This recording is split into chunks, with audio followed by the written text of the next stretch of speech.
கிறிஸ்துவுக்குள் பிரியமானவர்களே, இந்த நாளுக்கான மாலை நேரம் அண்ணா அப்போஸ்தலனாகிய யோவான் எழுதின முதலாம் நிருபம் 2ஆம் அதிகாரம் 27வது வசனம். 1 யோவான் 2:27, 1 ஜான் 2:27. நீங்கள் அவராலே பெற்ற அபிஷேகம் உங்களில் நிலைத்திருக்கிறது, ஒருவரும் உங்களுக்கு போதிக்க வேண்டுவதில்லை. அந்த அபிஷேகம் சகலத்தையும் குறித்து உங்களுக்கு போதிக்கிறது. அது சத்தியமாயிருக்கிறது, பொய்யல்ல.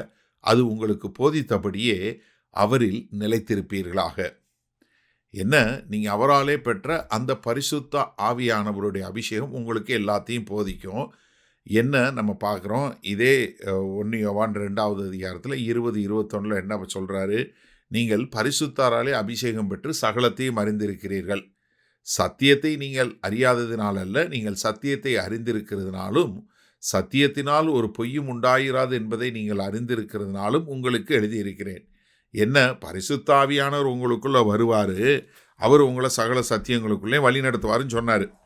ஏன்னா யோவான் 14வது அதிகாரம் 6வது வசனம் சொல்லும்போது என்ன சொன்னார் இயேசு? நானே வழியும் சத்தியமும் ஜீவனுமாய் இருக்கிறேன், என்னை அல்லாமல் ஒருவனும் பிதாவினிடத்தில் வரான். அப்போ என்ன, நான் தான் அந்த சத்தியம். அப்போ என்னையை பற்றி உங்களுக்கு சொல்லி கொடுக்கறதுக்கு யார் வருவா? சத்திய ஆவியானவர் வருவார். யோவான் 16வது அதிகாரம் 13வது வசனம் சொல்லும்போது, சத்திய ஆவியாகி அவர் வரும்போது சகல சத்தியத்திற்குள்ளும் உங்களை நடத்துவார். அவர் தம்முடைய சுயமாய் பேசாமல் தாம் கேள்விப்பட்டவையில் யாவையும் சொல்லி வரப்போகிற காரியங்களை உங்களுக்கு அறிவிப்பார். அப்போ என்ன, அவர் தான், நான் தான் அந்த சத்தியம். அந்த சத்தியத்தை குறித்து உங்களுக்குள்ளே நீங்கள் பெற்ற அபிஷேகம் உங்களுக்குள்ளே நிலைத்திருக்கிற அந்த சத்திய ஆவியானவர் உங்களுக்குள்ளே நிலைத்திருக்கிறாரு. ஏன்னா நான் உங்களை திக்கற்றவர்களாய் விடேன், நான் வருவேன். எவனொருவன் என்னுடைய கற்பனைகளை கை கொண்டு என்னை நேசிக்கிறானோ அவனில் என் பிதாவும் நேசமாக இருப்பார், நாங்கள் வந்து அவனுக்குள்ளே வாசம் பண்ணுவோம் அப்படின்னு யோவான் 14வது அதிகாரம் 23வது வசனத்தை சொல்லியிருக்கிறாரு. இப்போ அது உங்களுக்குள்ளே நிலைத்திருக்கிறது. அந்த அபிஷேகம் உங்களுக்கு சகலத்தையும் போதிக்கிறது. அதுதான் சத்தியம், அது பொய்யில்லை. அதனால அது போதித்தபடி, எப்படி சத்திய ஆவியானவர் உங்களுக்கு சொல்லி கொடுக்குற அந்த கற்பனைகளின்படி நீங்கள் அதில் நிலைத்து நிற்பீர்களாக. என்ன, அதாவது நீங்கள் கேட்கறது ஒன்று, அதை கேட்டு விசுவாசிக்கிறது ஒன்று, அதை பின்பற்றி அதிலே நிலைத்திருப்பது என்பது அது இன்னொன்று. ஏன்னா என்ன, முதல்ல அங்கே சொல்லும்போது என்ன சொன்னார்? ஒரு சிலர் வந்தாங்க, கேட்டாங்க, ஆனால் அவங்க எங்கள்கிட்டருந்து விட்டு போயிட்டாங்க. ஆனால் அவங்க ஆரம்பத்திலேருந்து எங்களுடையவங்க அல்ல.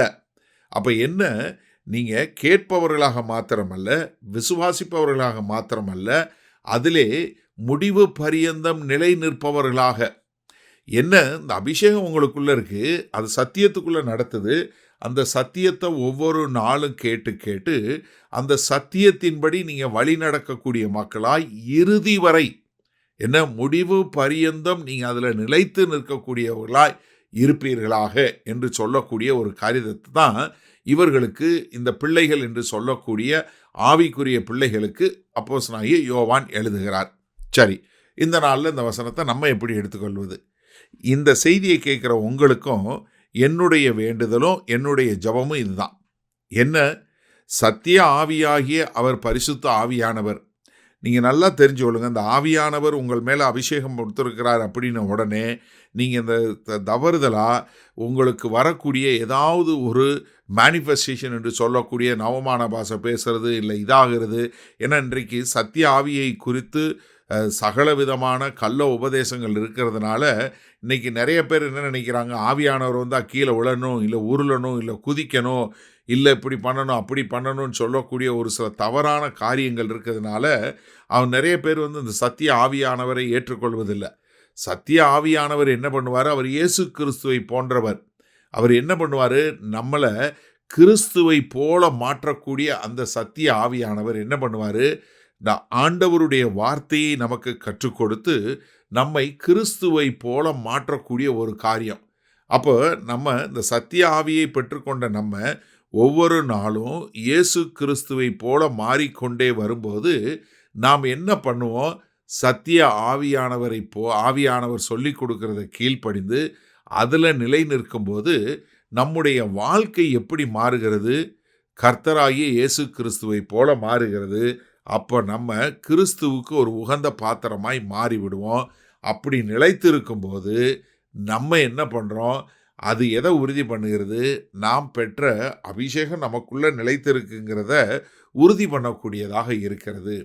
அப்போ எனக்கு அருமையான சகோதரனே, சகோதரியே, நீங்கள் கேட்குறவங்களா மாத்திரம் இல்லை, விசுவாசிக்கிறவங்களா மாத்திரவங்க இல்லை, ஆனால் அவருடைய வார்த்தையை ஒவ்வொரு நாளும் கேட்டு இறுதி வரை கடைப்பிடித்து முடிவு பரியந்தம் நிலை நிற்பவர்களாய் இருக்க வேண்டும் என்பது என்னுடைய ஜெபமாய் இருக்கிறது.